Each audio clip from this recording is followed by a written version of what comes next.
আসসালামু আলাইকুম। আহমেদ ইনফেস্টরে আপনাদের স্বাগতম। আজকে সাম্প্রতিক বিষয়ে একটা আলোকপাত করব। ইরানের সাম্প্রতিক ঘটে যাওয়া একটা ঘটনা। আমেরিকা এবং ইসরায়েলের আগ্রাসনের প্রেক্ষিতে ইরানের সর্বোচ্চ ধর্মীয় নেতা আয়াতুল্লাহ খামেনি গতকাল ২৮শে ফেব্রুয়ারি ২০২৬ সালে ইন্তেকাল করেছেন। তার আত্মত্যাগ। তিনি ১৯শে এপ্রিল ১৯৩৯ সালে জন্মগ্রহণ করেন। ইরানিরা মনে করে তিনি হচ্ছেন আলীর বংশধর। তার ৩৭ বৎসর জীবনী। ইরানের সর্বোচ্চ শাসনকর্তা হিসেবে ছিলেন। তিনি গতকালকে মারা গেছেন।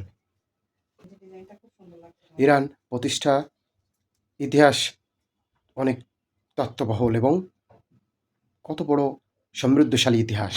সেই আলেকজান্ডার থেকে কত বড় সাম্রাজ্যবাদীরাও ইরানকে কাবু করতে পারে নাই। এখন ইসরায়েল এবং আমেরিকা আগ্রাসন চালাচ্ছে।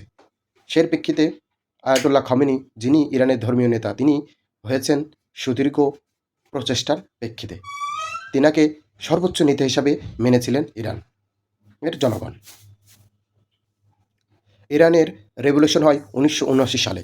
তখন থেকেই আয়াতুল্লাহ খামেনি, রুহুল্লাহ খামেনির সেই আত্মত্যাগের স্বীকৃতিস্বরূপ তিনি রুহুল্লাহ খামেনির ইসলামী প্রজাতন্ত্রকে সমর্থন করেন এবং তিনি কঠোর ইসলাম বিদ্বেষী এবং পণ্ডিত। তার বংশধর আলীর বংশধর হিসেবে পরিচিত। সেই প্রেক্ষিতে আয়াতুল্লাহ আলী খামেনি ১৯৮১ থেকে ১৯৮৯ পর্যন্ত রাষ্ট্রপতি হিসাবে দেশ পরিচালনা করেন। যখন ১৯৮৯ সালে রুহুল্লাহ খামেনি মারা যান, তখন তিনি ইরানের সর্বোচ্চ ধর্মীয় নেতা হিসাবে পরিচিতি লাভ করেন এবং সেই সুদীর্ঘ ৩৭ বৎসর তিনি ইরানের সর্বোচ্চ নেতা হিসাবে পালন করে থাকেন। এই ৩৭ বৎসর ইতিহাসে কত চড়াই উতরাই পেরিয়ে তিনি একটা কাঠামো তৈরি করেছেন ইরান। সেই ইরানকেই তারা আগ্রাসী চালাচ্ছে আমেরিকা এবং ইসরায়েল।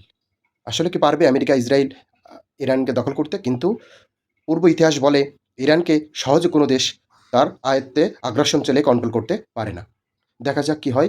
ধন্যবাদ। দেখাবে অন্য কোনো ভিডিওতে। ভালো থাকবেন। আসসালামু আলাইকুম।